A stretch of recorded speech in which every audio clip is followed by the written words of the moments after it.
ہم نواسب سے اور روافض سے بالکل الگ ہیں. ہمارا ایک معتدل اور اللہ کے فضل و کرم سے صراط مستقیم والا عقیدہ ہے. ہم نہ تو بطریق روافض اہل بیت کا ذکر کرنے کے قائل ہیں اور نہ ہی بطریق نواسب نعوذ باللہ صحابہ اور اہل بیت کی تنقیص کرنے کے قائل ہیں. ہم تمام کا ادب و احترام کرتے ہیں، لیکن جب ہم ذکر اہل بیت کرتے ہیں، ذکر صحابہ کرتے ہیں، تو ہم اہل سنت کی طرز اور طریق پر کرتے ہیں. روافض کے طریق پر ذکر اہل بیت ہم نہیں کرتے.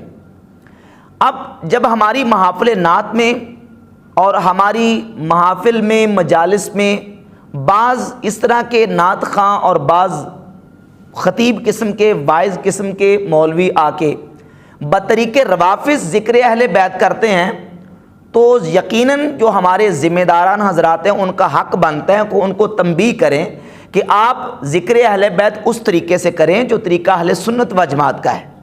امام اہل سنت رحمۃ اللہ تعالی علیہ نے اس سلسلے میں جو ہمیں فکر عطا فرمائی، ہمارے امام نے اعلیٰ حضرت امام احمد رضا خان بریلوی رحمۃ اللہ علیہ نے، میں آپ کے فتویٰ کی روشنی میں آپ کے سامنے وہ پیش کر دیتا ہوں. فتاویٰ رضویہ کی جلد نمبر 23 کے صفحہ نمبر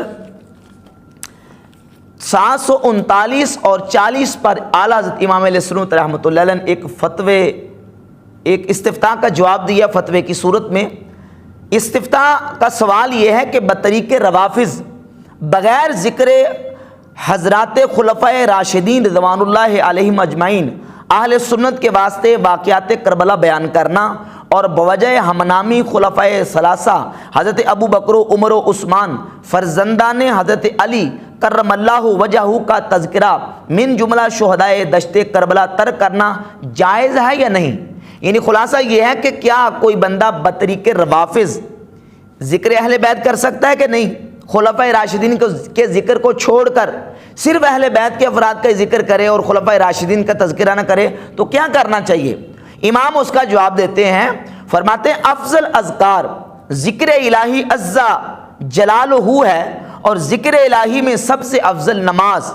اگر نماز بھی بطور روافض پڑھی جائے گی ناجائز و ممنوع ہے، نہ کہ اور اذکار مجالس اور نہ کہ اور اذکار مجالس محرم شریف میں ذکر شہادت شریف جس طرح عوام میں رائج ہے، جس سے تجدید حزن و نوحہ باطلہ مقصود اور اکاذیب و موضوعات سے تلویث موجود خود حرام ہے. فرماتے ہیں سب سے افضل ذکر نماز ہے.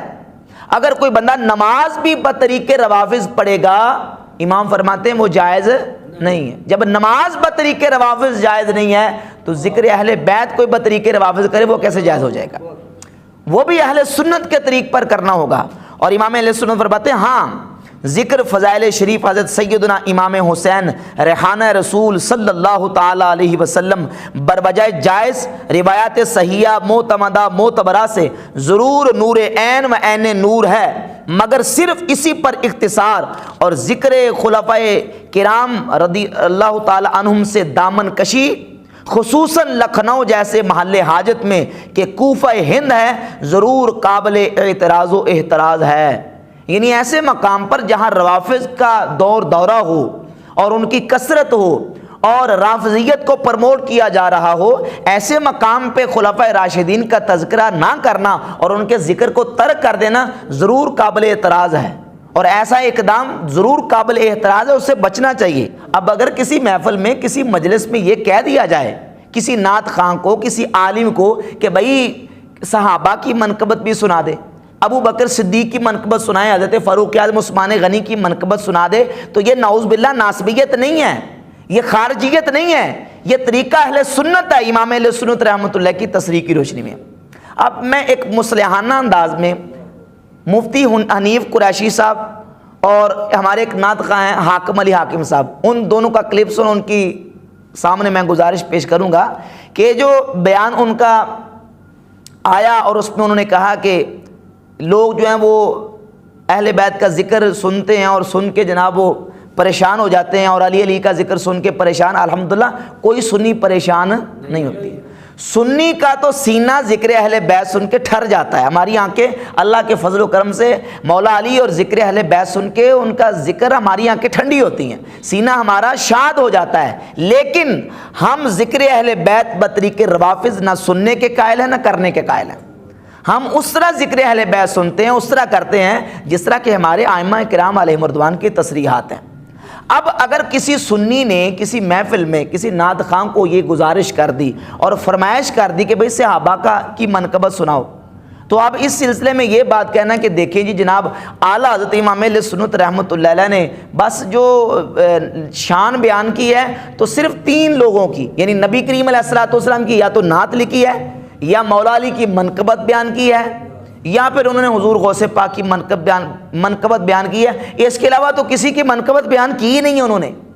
تو ہم تو اعلیٰ حضرت کے طریقے پر ہیں, ہم تو اعلیٰ حضرت کی طرح ذکر اہل بیت کرتے ہیں. حالانکہ یہ بات بالکل حقیقت کے برعکس ہے. امام اہل سنت رحمۃ اللہ علیہ کی جس طرح انہوں نے ہدایت بخشش کے والے سے مفتی صاحب نے کہا کہ تینوں جلدیں اٹھا کے دیکھ لیں, علا سبیل تنزل ہم تینوں جلدوں کو اٹھا کے جب دیکھتے ہیں, پہلی بات یہ کہ تیسرا حصہ ویسے مشکوک ہے, لیکن جب ہم ان کے کہنے پر تینوں جلدوں کو اٹھا کے دیکھتے ہیں تو تیسری جلد میں سیدنا فاروق اعظم کی منقبت بھی موجود ہے اور صدیق اکبر کی منقبت بھی موجود ہے. اور یہ کہنا کہ صرف یہی منقبت ہے, حالانکہ آپ ہدایت بخشش شریف اٹھا کے دیکھ لیں, اس میں اعلیٰ رحمۃ اللہ علیہ نے مولا علی کی منقبت بھی لکھی ہے, سیدہ فاطمہ الزہرا کی منقبت بھی ہے, صدیق اکبر کی منقبت بھی ہے, سیدنا فاروق اعظم کی منقبت بھی ہے. مولانا عبد القادر بدایونی رحمۃ اللہ کی منقبت میں 313 شعر اعلیٰ رحمۃ اللہ علیہ نے لکھے ہیں, اور غوث پاک سرکار کی شان میں تو پتہ نہیں کتنے شعر آپ نے لکھ دیے ہیں. اور دیگر اور نفوس قدسیہ جن کی منقبت اور شان میں اعلیٰ رحمۃ اللہ علیہ نے لکھا ہے. اور پھر یہ بھی ہے کہ اعلیٰ نے جتنی منقبتیں لکھی ہیں وہ ساری چھپ چکی ہیں, کوئی اس پر دعویٰ کر سکتا ہے؟ تو کیا آپ کسی کے پاس ثبوت ہے کہ جو کچھ اعلیٰ نے لکھا ہے وہ سارا چھپ چکا ہے؟ اور پھر باقاعدہ تصریحات موجود ہیں کہ امام اہل سنت رحمۃ اللہ علیہ نے جو منقبت صدیق اکبر لکھی, میں ایک منقبت آپ کے سامنے پیش کرتا ہوں. یہ اعلیٰ رحمۃ اللہ علیہ کی کتاب ہے مطلع القمرین, اس میں آپ نے ایک منقبت نقل کی ہے, اور یہ بڑی ایمان افروز بات ہے اس سلسلے میں. ایک منقبت وہ ہے جو اعلیٰ حضرت لکھیں یا کوئی اور عالم یا ہمارا امام لکھے, اور ایک ابو بکر صدیق کی منقبت وہ ہے جو حضرت حسان ابن ثابت ثنا خان رسول نے لکھی ہے. اور اس منقبت کے سننے کی فرمائش نبی کریم علیہ الصلوۃ والسلام نے فرمائی. یہ مطلع القمرین ہے, صفحہ نمبر 223 پر اعلیٰ امام علیہ سنت رحمۃ اللہ علیہ نے مصدرک حاکم کے حوالے سے ایک روایت نقل کی ہے. نبی کریم علیہ الصلوۃ والسلام کی بارگاہ اقدس میں حضرت حسان ابن ثابت موجود ہیں, تو حضور علیہ السلام نے فرمایا کہ اے حسان قلت فی ابی بکر شیئا قل حتی اسمع, تو نے ابو بکر کی بھی کوئی منقبت لکھی ہے؟ قل حتی اسمع, ہمیں ابو بکر صدیق کی منقبت سناؤ تاکہ ہم سنیں. تو سیدنا حسان ابن ثابت نے رسول اللہ صلی اللہ علیہ وسلم کی فرمائش پر سیدنا ابو بکر صدیق کی منقبت سنائی اور عرض کیا وثانی اثنین فی الغار المنیف وقد اطاف العدو بہ اذ صعد الجبل وکان حب رسول اللہ صلی اللہ علیہ وسلم قد علموا من الخلائق لم يعدل بہ احدا, کہ ابو بکر صدیق 2 میں سے دوسرے تھے اور اس اونچی غار میں جا رہے تھے جبکہ دشمن ان کے اردا گرد تھے اور یہ دونوں پہاڑ پر چڑھ رہے تھے. وَقَانَ حِبَّ رسول اللہ صلی اللہ علیہ وسلم, کون؟ ابو بکر جو رسول اللہ کے محبوب ہیں. کان حب رسول اللہ صلی اللہ علیہ وسلم, ابو بکر رسول اللہ کے محبوب ہیں. وقد علموا من الخلائق لم يعدل به احدا لم يعدل به بدلا, دونوں طرح روایت میں آتا ہے کہ مخلوق جانتی ہے کہ ابو بکر صدیق کے مرتبے کا کوئی اور نہیں ہے, کوئی ایک بھی ابو بکر صدیق کے مرتبے اور مقام تک پہنچنے والا نہیں ہے. جب حضور کی فرمائش پر حسان ابن ثابت صحابی نے ابو بکر صدیق کی منقبت پیش کی تو نبی کریم علیہ الصلوۃ والسلام اتنا خوش ہوئے کہ حضور علیہ الصلوۃ والسلام کے دانت مبارک ظاہر ہو گئے.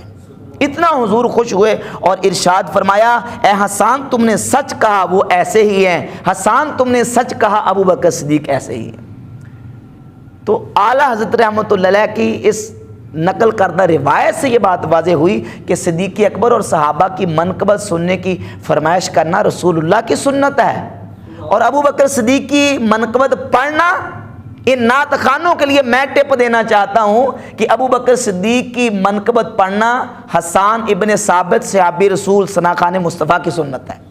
جس طرح تم ثناخوان مصطفیٰ کی سنتوں کو ادا کرتے ہوئے حضور کی نعتیں پڑھتے ہو، اس طرح ابو بکر صدیق کی منقبت بھی پڑھا کرو، کیونکہ منقبت ابو بکر صدیق پڑھنا یہ سیدنا حسان ابن ثابت رضی اللہ تعالیٰ کی سنت ہے۔ لکھنا بھی ان کی سنت ہے، پڑھنا بھی ان کی سنت ہے، اور سننا میرے کریم آقا علیہ الصلوۃ والسلام کی ہماری سنت ہے۔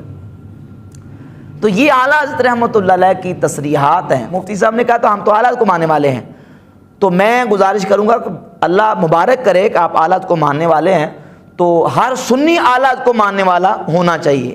اور اعلیٰ کو ماننے کا مطلب یہ ہے کہ آپ کی جو عقائد کے حوالے سے کم از کم تصریحات ہیں ان پر کار بند ہو، تصریحات پر کار بند ہو، اور جو اعلیٰ امام اہل سنت رحمۃ اللہ کا عقیدہ ہے اس عقیدے پر ہمیں پختہ اور مضبوط رہنا چاہیے۔ اس سلسلے میں میں ایک اور حوالہ امام اہل سنت کا پیش کرتا ہوں، فتاوی رضویہ کی جلد نمبر 28 کے صفحہ نمبر 420 سے۔ جو اعلیٰ حضرت کو ماننے والے ہیں وہ اعلیٰ کے عقیدے کو ذرا غور سے دیکھ لیں۔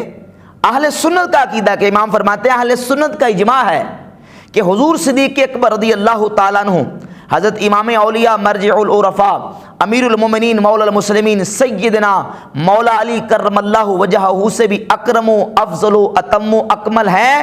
جو اس کا خلاف کرے اسے بدعتی، شیعی، رافضی مانتے ہیں۔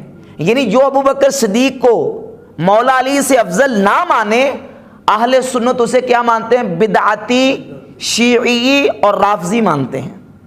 تو مفتی صاحب نے کہا ہم تو اعلیٰ کے طریقے پر ہیں، اللہ آپ کو مبارک کرے کہ آپ اعلیٰ کے طریقے پر رہیں، اور ہم سب اپنے اکابرین بالخصوص اعلیٰ امام اہل سنت رحمۃ اللہ کے طریقے کو اور آپ کے نظریات کو تھام کر دل و جان سے تسلیم کریں، اور آپ کی جو تصریحات ہیں ان کو دل و جان سے مانیں۔ اور جو رافضیت پھیلا رہے ہیں اور اہل سنت و جماعت کے عقیدے کے خلاف باتیں کر رہے ہیں، اس حوالے سے ہمیں اہل سنت کا جو عقیدہ امام اہل سنت رحمۃ اللہ علیہ نے بیان کیا ہے اس پر گامزن رہنا چاہیے۔ اور پھر آخری بات میں عرض کروں گا، امام اہل سنت رحمۃ اللہ علیہ نے جہاں سیدنا مولا کائنات مولا علی مرتضی شیر خدا رضی اللہ تعالیٰ کی منقبت لکھی ہے، مولا علی کی منقبت میں اعلیٰ حضرت نے امیر معاویہ رضی اللہ تعالیٰ کی شان بھی بیان کر دی۔ صرف مولا علی کی شان نہیں بیان کی، مولا علی کی شان بھی بیان کی ہے، اور حضرت امیر معاویہ رضی اللہ تعالیٰ کی شان بھی بیان کی ہے۔ شعر سن لیجیے، آپ فرماتے ہیں کہہ رسد مولا بمہر تاب ناقت نجم شام، گو بنور صحبت او ہم صبح انور آمدہ۔ یعنی مولا علی کی بارگاہ میں عرض کرتے ہیں کہ یا مولا علی مشکل کشا شیر خدا، آپ کا چمکدار تابناک سورج، اس سورج کی روشنی کو شام کا ستارہ کیسے پہنچ سکتا ہے؟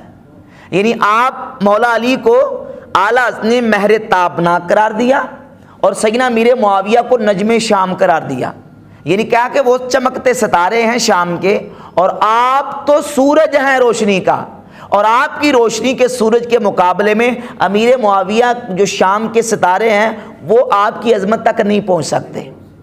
ہاں، اور جو استدراک پیچھے ایک وہم پیدا ہوتا تھا اس کا رد کر دیا، کہا گو بنور صحبت او ہم صبح انور آمدہ، گو امیر معاویہ بھی چونکہ صحبت نبی کریم علیہ السلام کی ان کو حاصل ہے، گو بنور صحبت، اگرچہ صحبت مصطفیٰ کریم علیہ السلام کے نور کی وجہ سے او ہم صبح انور آمدہ، وہ بھی صبح کی روشنی اور اجالا کرتے، ان کی شان بیان کر دی، اور کہا کہ ناسبی را بغض تو سوئے جہنم را نمود، اے مولا علی ناسبی کو آپ کا بغض جہنم لے جائے گا، رافضی از حب کاذب در سکر در آمدہ، رافضی آپ کی جھوٹی محبت میں جہنم، رافضی از حب کاذب در سکر در آمدہ، اور رافضی آپ کی جھوٹی محبت میں جہنم میں جائے گا۔ اور اعلیٰ نے یہ جو شعر لکھا ہے نا، یہ صحیح حدیث کا ترجمہ ہے، یہ کتاب ہے امام ابن ابی العاصم کی کتاب السنہ، اس میں مولا علی رضی اللہ عنہ سے سند صحیح کے ساتھ یہ حدیث موجود ہے۔ مولا علی شیر خدا رضی اللہ عنہ خود فرماتے ہیں، آپ فرماتے ہیں کہ بعض لوگ ایسے ہیں جن کو میرا بغض جہنم میں لے جائے گا، اور بعض لوگ ایسے ہیں کہ جن کو میری محبت جہنم میں لے جائے گی۔ کتاب السنہ کی روایت نمبر 983 اور 986 دونوں کا مضمون تقریباً ملتا جلتا ہے۔ مولا علی فرماتے ہیں لَيُحِبُّنِي قَوْمٌ حَتَّى يُدْخِلَهُمْ حُبُّ النَّارِ، ایک قوم وہ ہوگی کہ جن کو میری محبت محبت جہنم میں لے جائے گی. وَلَا يُبْغِضُنِّ أَقْوَامٌ حَتَّى يُدْخِلَهُمْ بُغْضِ النَّارِ، اور ایک قوم وہ ہوگی جن کو میرا بغض جہنم میں لے جائے گا. تو جو جھوٹی محبت کرنے والے وہ بھی جہنم میں، جھوٹی محبت جو کرتے ہیں، جس طرح عیسائی عیسیٰ علیہ السلام کے ساتھ جھوٹی محبت کرتے ہیں، ان کو خدا کا بیٹا اور خدا کہتے ہیں. مولا علی فرماتا ہے جو میرے ساتھ جھوٹی محبت کرنے والے وہ بھی جہنم میں، اور جو میرے ساتھ بغض رکھنے والے وہ بھی جہنم میں. اور اس کا ترجمہ حضرت امام اہل سنت رحمۃ اللہ علیہ نے فرما دیا کہ ناسبی را بغض تو سوئے جہنم را نمود و رافضی از حب کاذب در سکر در آمدہ. ناسبی آپ کے بغض کی وجہ سے جہنم میں جائے گا، اور رافضی آپ کی جھوٹی محبت کی وجہ سے جہنم میں جائے گا. تو اعلیٰ امام اہل سنت رحمۃ اللہ کی یہ واضح تصریحات ہیں.